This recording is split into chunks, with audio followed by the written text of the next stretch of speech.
여러분 안녕하십니까? 7월 6일 굿모닝 MBN 시작합니다. 먼저 오늘의 주요 뉴스입니다. 지난달 소비자 물가가 1년 전과 비교해 6%나 폭등해 외환위기 이후 23년 7개월 만에 가장 높은 상승률을 기록했습니다. 외식비도 30년 만에 가장 높게 올랐는데 10,000원으론 사 먹을 게 없다는 푸념까지 나오고 있습니다. 글로벌 경기 침체 공포가 고조되면서 고공행진을 이어가던 국제유가가 급락했습니다. 8월 인도분 서부 텍사스산 원유의 경우 전 거래일보다 배럴당 8.2% 떨어진 99.5달러의 거래를 마쳐 지난 5월 11일 이후 거의 2달 만에 100달러 선 아래로 내려갔습니다. 어젯밤 9시까지 코로나19 신규 확진자 수가 18,606명에 달해 41일 만에 2만 명대 감염이 확실시됩니다. 주간 확진자 수도 15주 만에 증가세로 돌아서는 등 재확산 조짐이 뚜렷하자 방역당국은 4차 백신 접종 논의를 시작했습니다. 수학계 노벨상으로 불리는 필즈상 수상자로 한국계 미국인인 허준희 미국 프린스턴대 교수가 선정됐습니다. 허 교수는 오랜 난제였던 리드 추측, 로타 추측을 해결하며 한국 수학자 최초의 수상자가 됐습니다. 오늘도 한낮 최고 기온이 34도까지 치솟는 등 찜통 더위가 이어지고 내륙 곳곳엔 소나기가 내리겠습니다. 내일은 중부지방을 중심으로 더위를 식혀줄 장맛비가 내리겠고 남부지방의 무더위는 계속될 전망입니다. 힘든 여름이 될 것 같습니다. 숨이 턱 막히는 폭염을 뚫고 시장에 가면 가격표에 다시 한번 숨이 막힙니다. 지난달 소비자 물가 상승률이 6%를 기록했습니다. 1998년 외환위기 사태 이후 23년 7개월 만에 가장 높은 상승률입니다. 게다가 물가 상승에 가속도까지 붙었습니다. 6개월 동안 2% 물가를 유지하다가 3월과 4월에 4%대, 5월에 5%대에 진입했는데 한 달 만에 6%대로 뛰었거든요. 전기와 가스 요금 인상이 시작된 이달엔 더 올라 7% 상승 가능성까지 제기되고 있습니다. 품목별로는 석유류가 1년 전보다 40% 가까이 뛰었고 주춤하던 농축수산물마저 다시 움직이면서 불안을 자극하고 있습니다. 외식비 물가는 1년 전보다 8%나 상승했는데 30년 만에 최고 상승률입니다. 서민 메뉴인 김밥부터 고시생들이 저렴한 맛에 찾던 컵밥까지 안 오른 게 없다 보니 이제 10,000원으로는 먹을 게 없다는 소리가 절로 나옵니다. 하지만 또 식당 주인은 올려도 남는 게 없다고 말합니다. 배준우 기자가 현장 취재했습니다. 서울 명동의 식당가. 점심시간을 맞아 식사를 하러 나온 직장인들로 붐빕니다.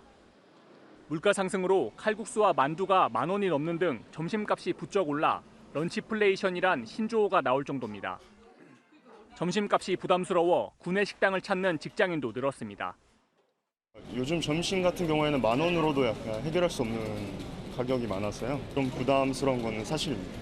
평소에는 구내 식당을 보통 이용을 하고요. 지난 1년간 짜장면 값은 15% 올라 6,000원이 넘었고 칼국수는 8,000원, 냉면은 10,000원이 넘었습니다. 저렴한 가격에 노량진 고시생이 자주 찾는 컵밥도 가파른 물가 상승을 버티지 못하고 가격을 올려 4,000원대가 됐습니다. 컵밥에 들어가는 삼겹살과 닭고기, 그리고 기름은 30% 넘게 올랐고 다른 메뉴인 토스트도 식빵은 13%, 양배추는 60% 넘게 올랐습니다. 뭐 기름값, 뭐 마요네즈, 비엔나, 진짜 안 오른 게 없어요. 시시때때로 들어올 때마다 가격이 달라요. 학생들이기 때문에 500원만 올라도 굉장히 민감하게 생각해요. 여기에 전기요금과 가스요금은 이번 달부터 올랐고 장마에 이어 폭염으로 농산물 가격 불안도 여전해 메뉴판의 가격이 계속 오르지 않을까 걱정입니다. MBN 뉴스 배준우입니다. 치솟는 물가에 윤석열 대통령은 매주 민생 현장에 가고 비상경제회의를 열기로 했습니다. 여야도 경제대책 마련에 나섰습니다. 국민의힘은 종부세 완화를, 민주당은 밥값 지원을 늘리는 방안을 추진하기로 했습니다. 황재헌 기자가 보도합니다. 윤석열 대통령은 70년대 오일 쇼크 이후 가장 심각한 물가 충격을 받고 있다며 현장에서 직접 민생 경제를 챙기겠다고 말했습니다. 민생 현장에 나가 국민 여러분의 어려움을 듣고 매주 비상경제 민생 회의를 주재하겠습니다. 공공부문에 대해서는 과감한 자산 매각과 지출 구조 조정을 요구했고 정부 소속 위원회 600여 개도 최대 50%까지 줄이기로 의견을 모았습니다. 특히 평균 30억 원을 쓰고도 제 역할을 못한다는 평가를 받는 대통령 직속위원회는 20개 중 5개 정도만 남기기로 했습니다. 여야도 팔을 걷어붙였습니다. 국민의힘은 민생안정특별위원회를 발족하고 1주택자 종부세 과세 기준을 11억 원에서 3억 원 올리는 등 세부담을 덜기로 했습니다. 일시적 2주택 상속주택 지방저가주택 보유 시에 1세대 1주택 혜택을 주는 특례를 신설하는 것이 되겠습니다. 자영업자 목소리를 직접 들은 더불어민주당은 근로자의 비과세 식대비 한도를 월 10만 원에서 2배 늘리는 밥값 지원법을 추진하기로 했습니다. MBN 뉴스 황전입니다. 글로벌 경기 침체 공포가 커지면서 고공행진하던 국제유가가 현지 시간으로 어제 일제히 급락했습니다.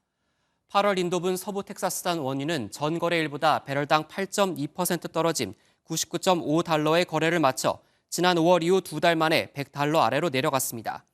9월물 브렌트유도 배럴당 102.77달러의 거래를 마감해 전 거래일보다 9%가량 급락했습니다. 러시아와 우크라이나의 전쟁으로 상승한 국제유가가 하락한 건 경기 침체로 인해 수요가 감소할 것이란 전망 때문으로 풀이됩니다. 이런 가운데 연말까지 브렌트유 가격이 배럴당 65달러까지 떨어질 수 있다는 전망까지 나왔습니다. 이준석 국민의힘 대표의 성상납 의혹과 관련해 2차 경찰 조사를 받은 김성진 아이카이스트 대표 측이 당초 박근혜 시계를 언론에 공개하겠다는 입장을 바꿔 시계 사진을 경찰에 제출했다고 밝혔습니다. 김 대표 측은 또 지난 2013년 8월 15일 이 대표를 성접대했다는 구체적인 진술 내용을 공개했습니다. 표선우 기자가 보도합니다. 이준석 국민의힘 대표의 성상납 의혹과 관련해 서울구치소에서 경찰 2차 조사를 받은 김성진 아이카이스트 대표. 법률 대리인인 김소연 변호사는 이 대표에게서 받은 이른바 박근혜 시계 사진을 경찰에 제출했다고 밝혔습니다. 모양새, 실물 이런 거는 맞아요. 남녀 한 세트, 이준석한테 받았다는 사진 모양도 똑같고 박근혜 이름 써 있는 것도 똑같아요.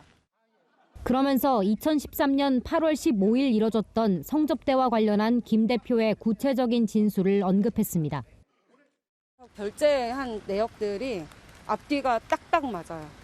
예를 들면 이준석 KTX 8월 15일 같은 경우 다음날 아침에 KTX 끊어준 것도 있고 다 있더라고요. 하룻밤 자고. 그래서 그런 부분들도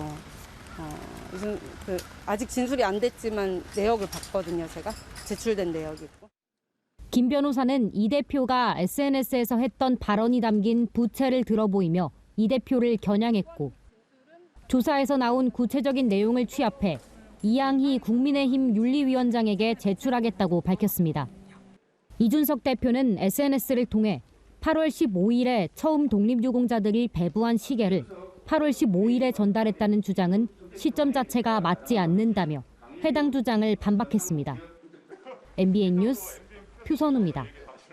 윤리위원회를 앞둔 이준석 국민의힘 대표는 자신을 공격하는 건 윤석열 대통령이 아닌 이른바 윤핵관이라고 비판했습니다. 그러면서 윤리위에 직접 출석해 소명하겠다며 정면 대응 의사를 보였는데요. 당내 여론은 엇갈리고 있습니다. 노태현 기자입니다. 윤리위 심의를 이틀 앞둔 이준석 국민의힘 대표는 자신에 대한 공격 주체로 이른바 윤핵관을 지목했습니다.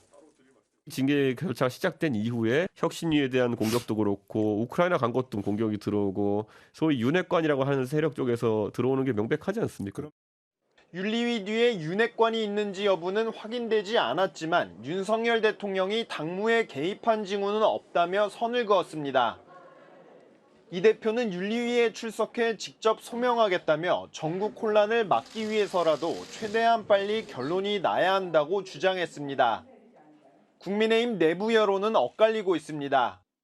이인재 상임고문은 이 대표가 당을 사랑하는 마음이 한 조각이라도 남아있다면 결단을 내려달라며 용퇴를 촉구했고 윤 대통령 당선인 시절 특보를 지낸 김정재 국민의힘 의원은 윤리위는 법적 판단이 아닌 윤리적 판단을 하는 것이라고 꼬집었습니다.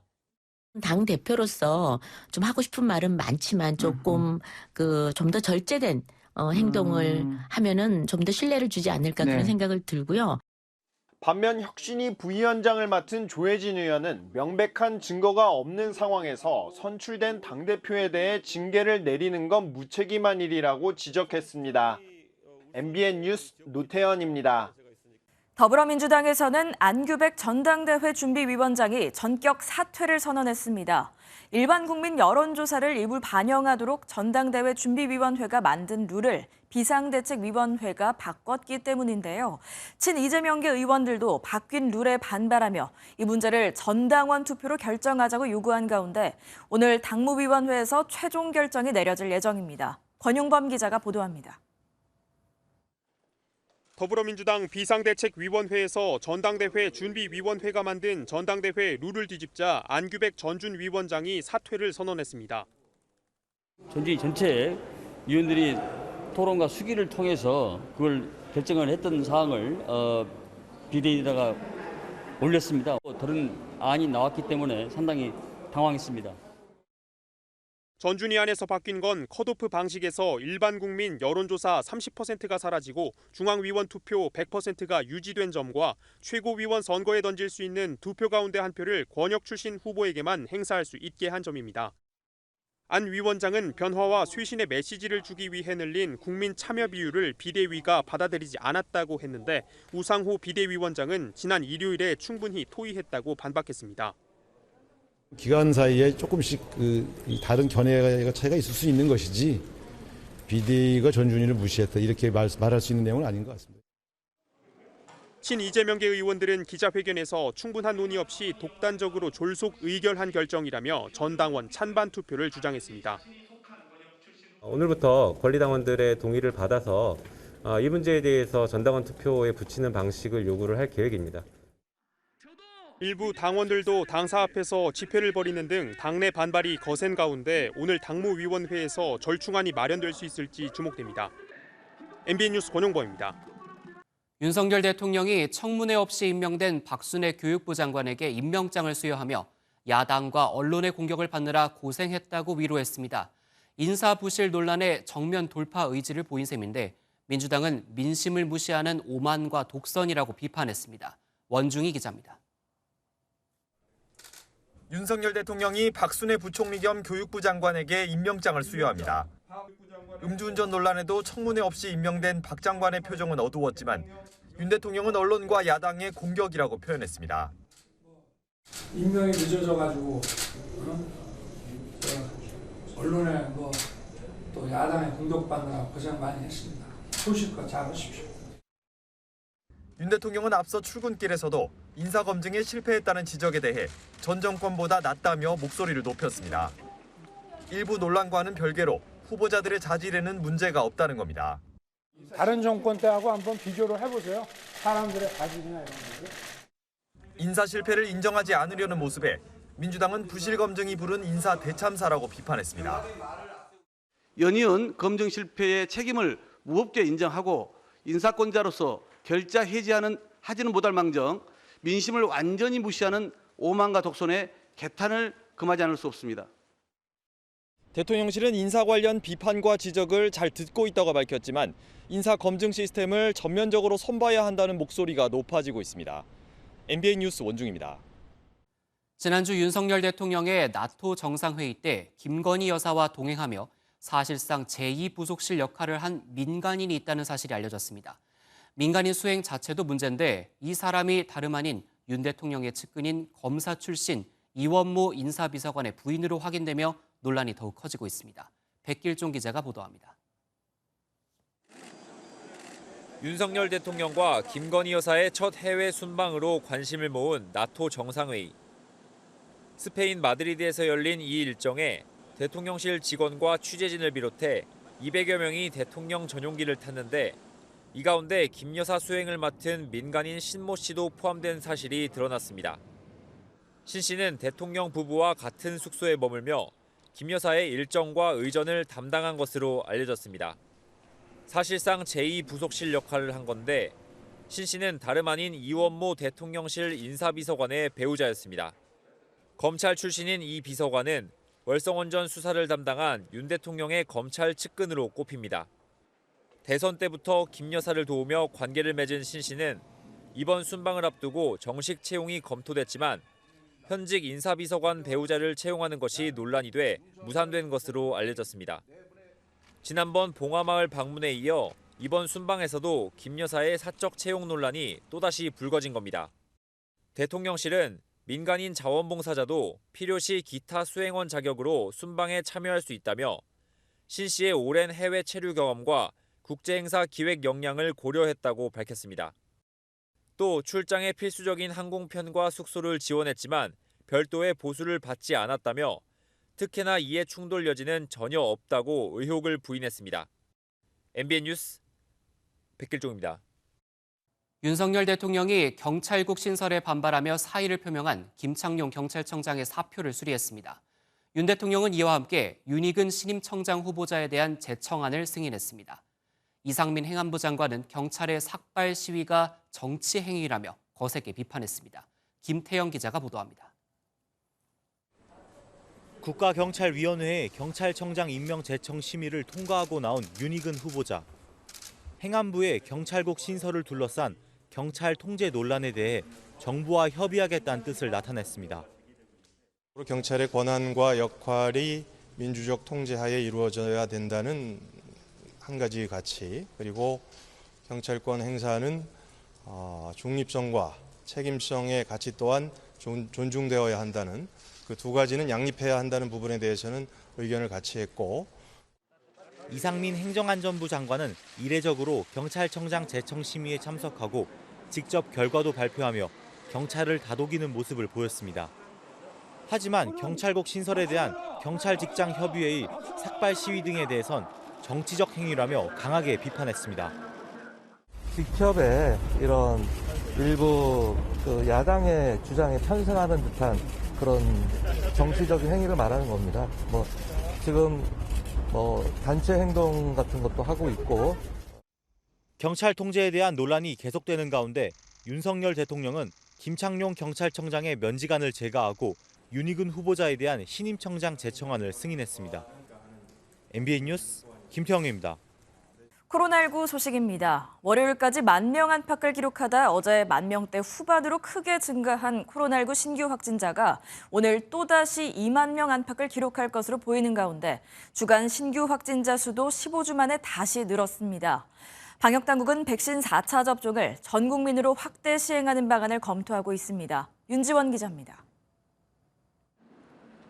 어제 오후 9시까지 코로나19 신규 확진자 수는 18,606명을 기록하며 하루 신규 확진자 수가 2만 명대로 올라설 것으로 보입니다. 2만 명 이상 신규 확진자는 지난 5월 25일 이후 41일 만입니다. 주간 신규 확진자 수도 증가세로 전환됐습니다. 지난주 주간 확진자 수는 5만 9,844명으로 전주와 비교해 21.2%나 증가했습니다. 3월 셋째 주 이후 감소세를 보이다가 15주 만에 다시 증가세로 돌아선 겁니다. 감염 재생산 지수는 1.5로 14주 만에 처음으로 1 이상을 기록했습니다. 여름철 활동량 증가, 그리고 면역 회피 가능성이 높은 변이 BA.5의 검출률 증가, 그리고 시간 경과에 따른 면역력 감소 등으로 인해서 예측을 상회하는 수준의 재확산 가능성도 높은 상황입니다. 백신 접종 등으로 얻게 된 면역이 시간 경과로 약화됨에 따라 방역당국은 현재 고령층과 면역 저하자 등을 대상으로 하는 4차 접종을 전 국민으로 확대 시행하는 방안을 검토하고 있습니다. MBN 뉴스 윤지원입니다. 최근 코로나19에 이어 원숭이 두착이 전 세계적으로 전파되고 있는 가운데 우리 방역당국은 원숭이 두착으로 인한 공중보건 위기 발생 가능성이 낮다고 판단했습니다. 중앙방역대책본부는 원숭이 두착이 대유행을 일으킬 가능성은 거의 없으며 국내 첫 확진자도 전용 치료제 없이 상태가 호전돼 조만간 퇴원할 수 있을 것이라고 밝혔습니다. 방역당국은 원숭이 두창 치료제인 테코비리마트 504명분을 오는 9일 국내에 도입합니다. 중국이 방역 규제를 완화하자마자 또다시 곳곳에서 코로나 재확산 조짐이 나타나고 있습니다. 상하이 봉쇄로 전 세계가 공급망 차질의 고통을 겪은 터라 중국은 물론 다른 나라들도 긴장하고 있습니다. 베이징에서 윤석정 특파원이 보도합니다. 중국 동부 안후이성의 코로나 확산세가 심상치 않습니다. 4일 하루에만 231명이 확진되는 등 단 사흘 만에 800명이 넘는 감염자가 나왔습니다. 已累计开展6人区域全员核酸检测，参加检测的人员达到了304万5749人次。 문제는 안후이성의 감염세가 다른 지역으로 확산하는 경우입니다. 집단 감염이 가장 심각한 스셴현은 장쑤성과 경계를 맞대고 있고 이곳 주민 상당수가 장쑤성 우시시 등에서 일하고 있습니다. 실제로 우시시의 SK 하이닉스 반도체 공장은 회사 내 체육관에 근로자가 머물 1인용 텐트를 대거 설치해 도시 봉쇄에 대비하고 있습니다. 장쑤성은 또 세계적인 태양광 전지판 생산 허브인데 장쑤성이 봉쇄되면 세계 태양광 시장에 큰 혼란이 불가피해 보입니다. 네, 현재 글로벌 공급망 교란에 의한 스태그플레이션이 전 세계적으로 진행 중인 가운데 중국에서 추가적으로 코로나 위험이 확산되는 경우에 이에 따른 추가 비용 부담과 공급망 교란 악화가 우려되고 있는 상황입니다. 여기에 중국의 경제 수도 상하이시도 안후이성 경계에서 차로 5시간 남짓 거리인 만큼 안심하기 어렵습니다. 장쑤성과 안후이성, 저장성, 그리고 상하이시를 포함한 장강 삼각주 경제권은 중국 전체 수출입액의 36%를 차지합니다. 이런 이유로 이 지역의 코로나가 재확산해서 봉쇄 조치가 내려지면 중국과 세계 경제가 또다시 어려움에 처할 가능성이 큽니다. 베이징에서 MBN 뉴스 윤석정입니다. 한국계 미국인인 허준희 미국 프린스턴대 교수 겸 고등과학원 석좌 교수가 수학계 노벨상으로 불리는 필즈상을 수상했습니다. 한국 수학자로서는 최초로 세계 무대에 우뚝 선 건데요. 허 교수의 지도 교수는 아주 뛰어난 꿈 같은 학생이었다고 기억했습니다. 심가연 기자가 보도합니다. 수학계 노벨상이라고 불리는 수학 분야 최고의 상 필즈상. 올해의 영예는 한국계 미국인 허준희 교수에게 돌아갔습니다. So the next awardee is Jun Ha from Princeton University. 필즈상은 4년마다 만 40세 미만 수학자에게 수여하는 가장 영예로운 상으로 한국 수학자가 이 상을 탄 건 126년 만에 처음입니다. 허 교수의 국적은 미국이지만 초등학교부터 대학 학부와 석사까지 모두 한국에서 마친 국내파입니다. 한때 시인을 꿈꾸며 고등학교를 자퇴했지만 2007년 서울대학교 물리천문학과에 입학한 후 같은 학교에서 석사 과정을 밟았습니다. 아주 뛰어난 학생이었어요. 꿈속에서나 그릴 만한 그런 학생이었어요. 그러니까 혼자서 독립적으로 문제를 찾고 좀 해결하고 그걸 또 논문으로 잘 작성하고 발표까지 완벽하게 해내는. 이후 박사 과정을 위해 건너간 미국에서 2012년부터 오랜 수학계의 난제들을 증명하면서 세계 수학계에 이름을 알렸습니다. 허 교수가 지난 2012년 해결한 리드 추측은 1968년 이후 50여 년간 전 세계 누구도 풀지 못했던 수학계의 난제로 꼽힙니다.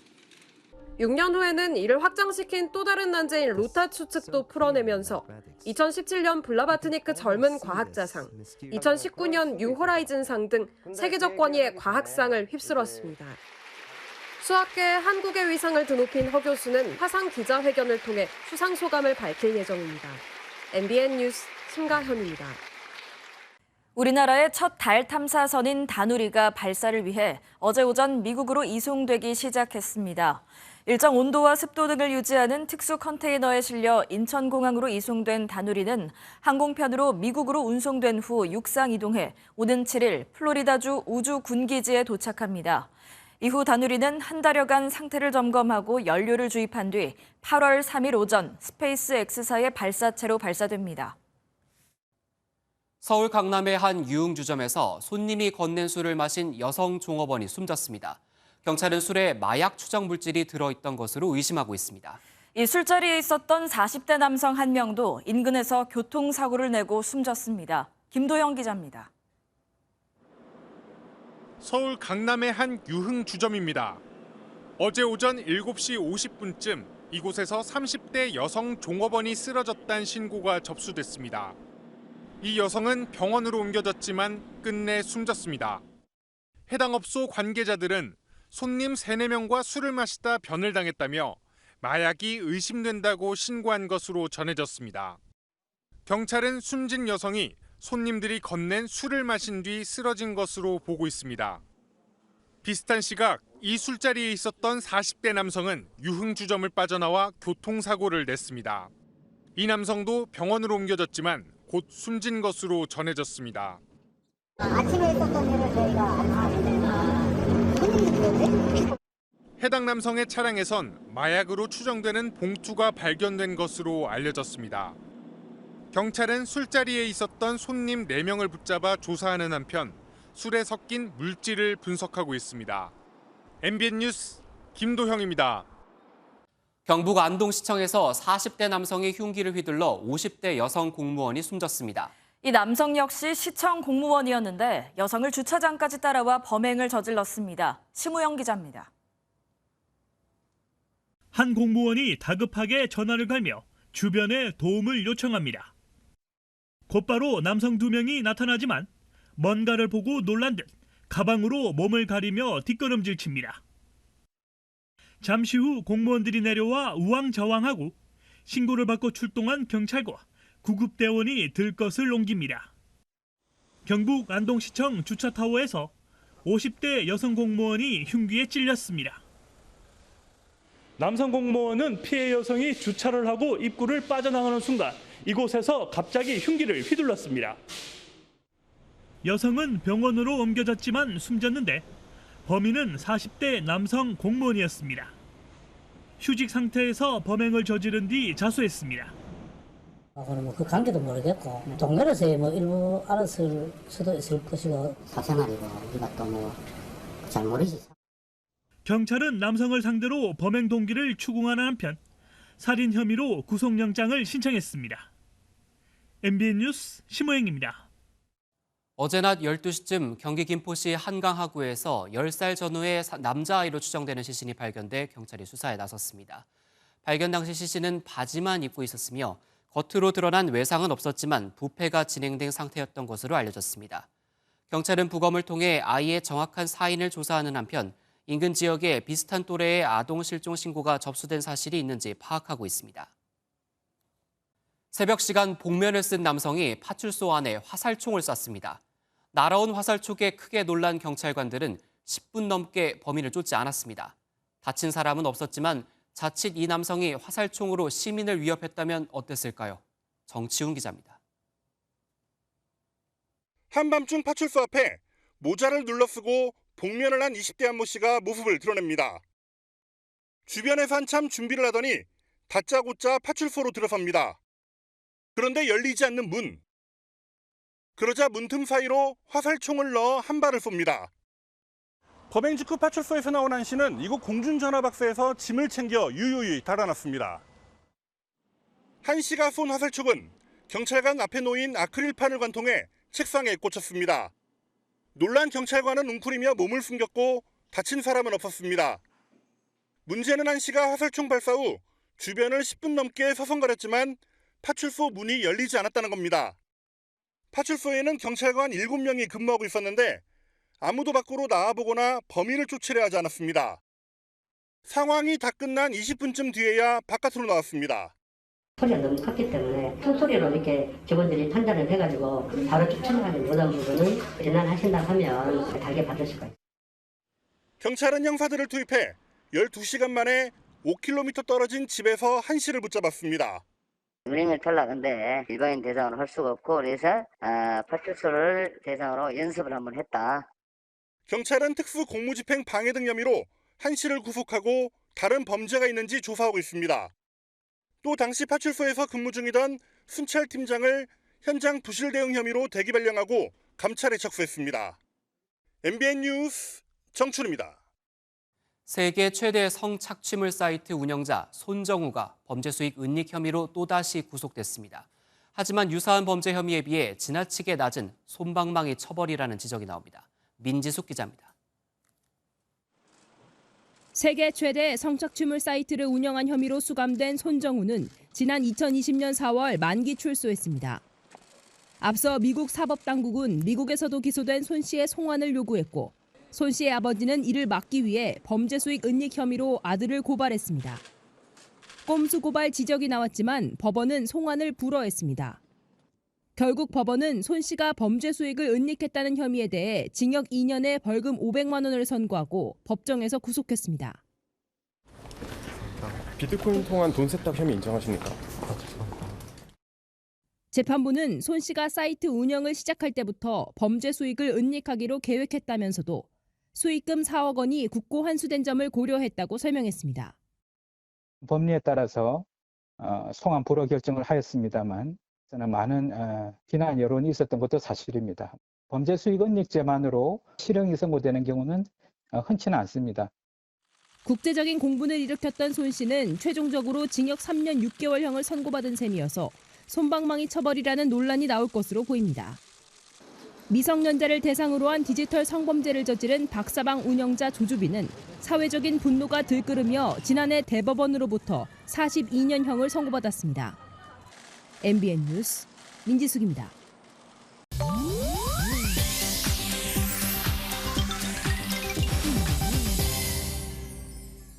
인터넷에선 어떤 소식들이 화제일까요? 인터넷 와글와글입니다. 경기도 파주시에서 경찰관이 도로 위를 헤매던 오리 가족을 안전한 곳으로 옮겨주는 영상이 누리꾼들의 큰 호응을 받았습니다. 갓길에서 우왕좌왕하는 아기 오리들 모두 7마리나 되는데요. 지난 4일 관내를 순찰하던 경찰이 발견했습니다. 쌩쌩 지나는 차량 때문에 위험한 상황이었는데요. 오리들을 도로 밖으로 몰아봤지만 어미 오리만 보도 연석을 넘고 몸집이 작은 새끼들은 넘지 못했습니다. 그래서 경찰관들이 아기 오리들을 한 마리 한 마리 손으로 옮겨주려는데 이 마음을 모르는 건지 새끼들은 놀라 도망다닙니다. 하지만 결국 마지막 한 마리까지 구조해 어미 곁으로 무사히 돌려보냈다는데요. 누리꾼들은 마음이 훈훈해진다, 최근 도봉구 오리 돌팔매질 사건과 비교된다는 등의 반응을 보였습니다. 중국에서는 아이를 훈육한다며 차 지붕 위에 매단 채 도로를 달린 엄마가 공분을 샀습니다. 도로를 주행 중인 자동차 지붕 위에 뭔가 보이는데요. 어린 아이입니다. 이 아이의 어머니가 10살 된 아들이 예의 범절을 모른다며 차 지붕 위로 올라가게 한 뒤 차를 몬 건데요. 아이는 양팔을 벌려 차량 모서리를 간신히 잡고 있는 모습입니다. 이 영상이 SNS에 공개된 후 현지 경찰이 나서서 결국 이 어머니에게 벌금과 벌점을 부과했다는데요. 누리꾼들은 대부분 훈육의 정도를 넘어서 아이에게 너무 가혹한 행위라며 비난의 목소리를 쏟아냈다고 하네요. 멕시코 마야광의 아들이 이끄는 마약 카르텔과 정부군 사이에 대낮부터 쫓고 쫓기는 총격전이 벌어졌습니다. 이 카르텔은 멕시코에서 미국으로 밀수되는 마약을 관리하는 조직으로 대규모 병력을 소유한 걸로 알려졌는데요. 멕시코 정부군이 마약 카르텔의 지도자를 체포하자 조직원 60여 명이 때로 나타나 정부군을 포위하는가 하면 50만 달러, 우리 돈 약 6억 5천만 원을 제시하며 자신들의 우두머리를 풀어줄 것을 요구했다고 합니다. 하지만 정부군이 이를 거부하자 격렬한 교전이 전개된 건데요. 이 과정에서 정부군 병사 중 한 명이 목숨을 잃었지만 결국 마약 조직원들은 달아나거나 체포되는 등 정부군에 제압됐다고 합니다. 마약과의 전쟁을 선포한 멕시코 정부가 보다 강력한 단속 정책을 벌이는 가운데 거대한 마약 카르텔을 소탕할 수 있을지 주목됩니다. 인터넷 와글와글이었습니다. 미국에서 독립기념일 퍼레이드 행렬을 향해 총을 쏴 시민 7명을 숨지게 한 용의자가 붙잡혔습니다. 용의자는 여장까지 하고 현장을 빠져나가는 치밀함을 보였습니다. 전민석 기자입니다. 차에서 내린 청년이 바닥에 엎드리자 무장 경찰관이 일제히 몰려들어 수갑을 채웁니다. 현지 시간 4일 미국 하이랜드 파크에서 주민 7명을 사살하고 수십 명을 다치게 한 총격범 로버트 크리모 3세가 체포됐습니다. 크리모는 독립기념일 퍼레이드 행렬을 향해 총탄 세례를 퍼붓고서 달아나다 잡혔습니다. During the attack, Primo was dressed in women's clothing, and investigators do believe he did this to conceal his facial tattoos and his identity and help him during the escape with the other people who were fleeing the chaos. 크리모는 최소 몇 주간 범행을 계획했는데 작년엔 총기 난사를 암시하는 듯한 영상을 유튜브에 올리기도 했습니다. I know him as somebody who was a Cub Scout when I was the Cub Scout leader. And it's one of those things where you step back and you say, what happened? 불과 몇 시간 뒤 미국 필라델피아에서도 독립기념일 행사 도중 총성이 울리면서 군중이 대피하는 소동이 일어났습니다. 이 총격으로 경찰관 2명이 다쳤습니다. Until Americans decide that they want to give up the guns and give up the opportunity to get guns, we're going to have this problem. 이날 미국에선 최소 10개 도시에서 총격 사건이 일어나 수십 명이 숨지거나 다쳤습니다. MBN 뉴스 전민석입니다.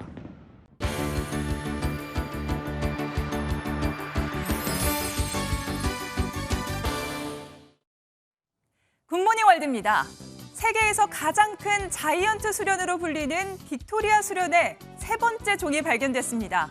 이 종은 34년간 다른 종의 이름으로 전시되다가 이제서야 진짜 이름을 찾게 됐다네요. 하루하루 엄청난 속도로 자라나는 꽃잎들. 이곳은 영국 왕립식물원인데요. 세계에서 가장 큰 빅토리아 수련의 새로운 종이 확인됐습니다. 이 종은 오랜 연구 끝에 유전자 구성과 씨앗 형태, 가시 분포 등이 기존의 2종과는 다르다는 걸 발견했는데요. 그리고 마침내 볼리비아나라는 새 이름을 얻었습니다. 꽃의 지름은 최대 25cm, 잎은 최대 3.2m까지 자라는데요. 웬만한 아이가 올라가도 무너지지 않을 정도로 튼튼하다네요. 새들이 익숙한 듯 머무르고 배까지 채우는 새들만의 낙원이 있습니다. 새들의 리조트라고 불리는데요. 누가 이런 걸 만든 걸까요? 브라질 상파울루로 가보시죠. 냠냠냠냠 예쁜 새들이 과일을 맛있게 먹는데요.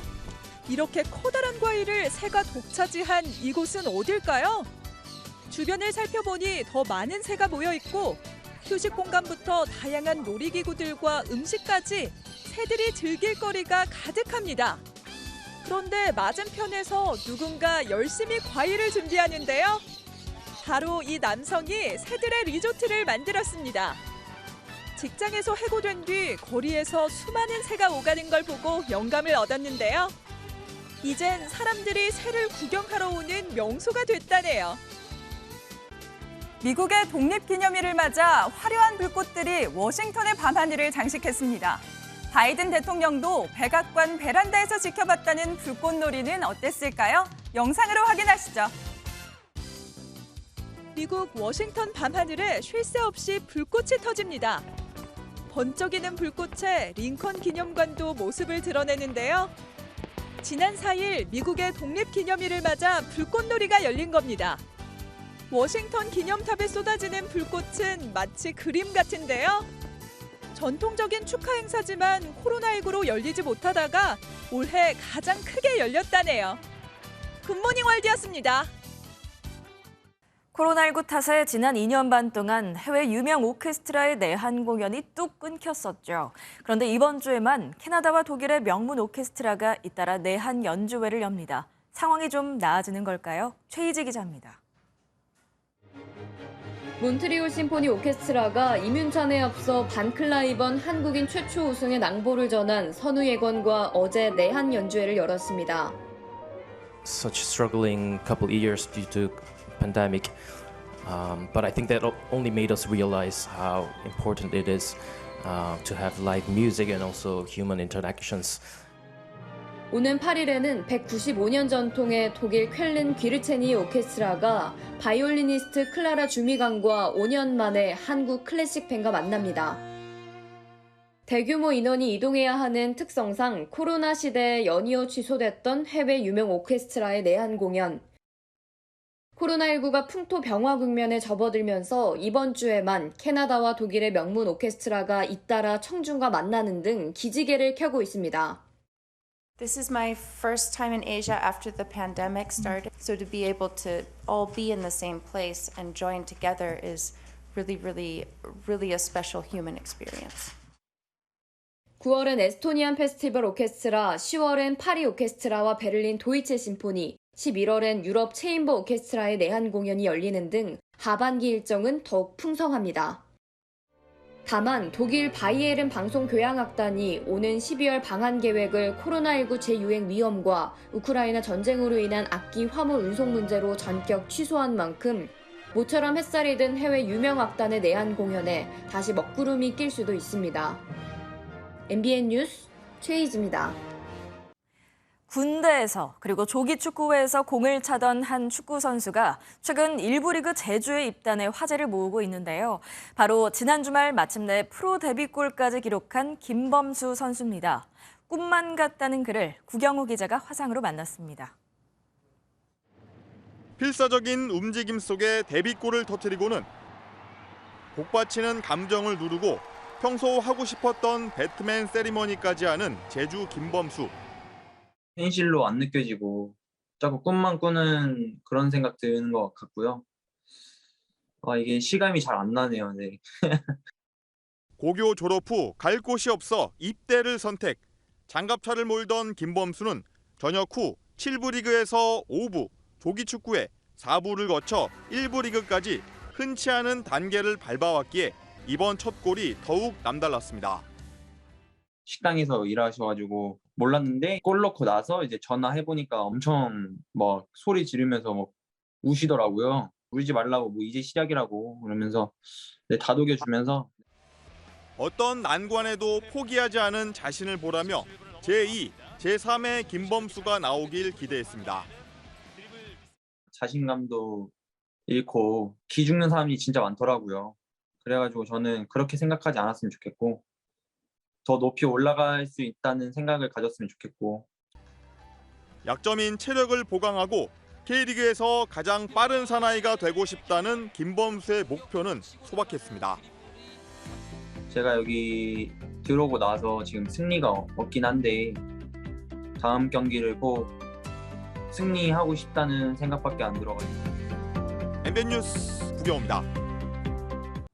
연일 밤낮 없는 더위가 이어지고 있습니다. 서울은 사흘째 열대야 현상이 나타나고 있고요. 계속해서 폭염특보도 발효 중입니다. 오늘도 한낮에는 32도까지 올라 어제만큼 덥겠고요. 습도가 높아 체감하는 더위는 더욱 심하겠습니다. 그래도 내일부터는 비가 내리면서 기온이 내림세를 보이겠고요. 더위는 조금 누그러지겠습니다. 오늘도 대기 불안정으로 오후부터 소나기 소식이 들어있습니다.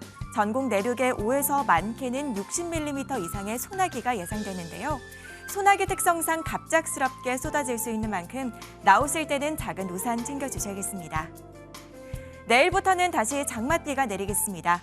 목요일 오전부터 금요일 사이 전국에 비가 내리겠고요. 장맛비는 금요일 늦은 오후부터 밤사이 차차 그치면서 길게 이어지지는 않겠습니다. 오늘 전국 하늘에는 구름이 많겠지만 구름 사이로 강한 볕이 내리쬐면서 자외선 지수가 높게 나타나겠고요. 서해안과 내륙 곳곳에는 아침까지 안개가 짙게 끼겠습니다. 자세한 현재 기온 보겠습니다. 서울 26.9도, 대구 26.4도로 어제 같은 시각과 비슷하게 출발하고 있고요. 한낮 기온은 대전과 전주, 광주 34도, 대구는 33도까지 오르겠습니다. 주말 동안 하늘은 대체로 흐리겠고요. 다음 주 초에는 전국 대부분 지역에 비가 내리겠습니다. 날씨였습니다. 어젯밤 충주엔 시간당 50mm 이상의 많은 비가 쏟아졌습니다. 폭염 속 곳곳에 집중호우가 내리는 곳도 있는 만큼 피해 없도록 주의하시기 바랍니다. 네, 굿모닝 MBN 마칩니다. 내일도 정확하고 공정한 뉴스로 인사드리겠습니다. 함께해 주신 여러분 고맙습니다.